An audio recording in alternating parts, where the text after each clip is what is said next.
সবচাইতে বড় অসহায়ত্ব যেটি, সেটা হচ্ছে বার্ধক্য। আয়ুকে বাড়িয়ে দিয়েছি, হায়াতকে বড় করেছি, আমি তাদের অবস্থায় না পারো, কিন্তু আমাকে স্মরণ রেখো।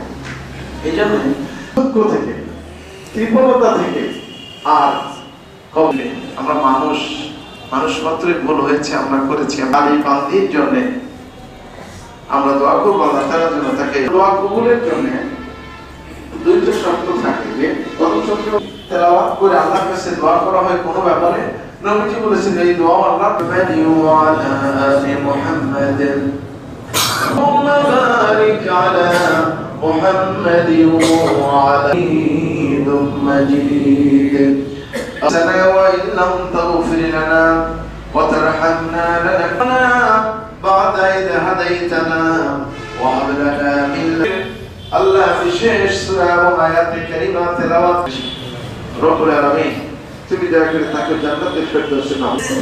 তিনবারের প্রধানমন্ত্রী বেগম খালেদা জিয়া, রব্বুল আলামিন তিনি মৃত্যুশয্যায়, বাংলাদেশের গণতন্ত্রকে টিকিয়ে রাখার জন্য তার ভূমিকা ছিল অগ্রণী। আল্লাহ তাআলা আতারাল্লাহু ওয়া আহসানু আল্লাহ আমাদের সকল আন্দোলন ব্যর্থ হবে, চেষ্টা ব্যর্থ, সে অনেক প্রয়োজন ছিল। আল্লাহ রব্বুল আলামিন আমাদের বছরের পর যে বছর আমরা দেখেছি, লক্ষ্য করেছি, আয় আল্লাহ মুহাম্মাদুর রাসূলুল্লাহ সাল্লাল্লাহু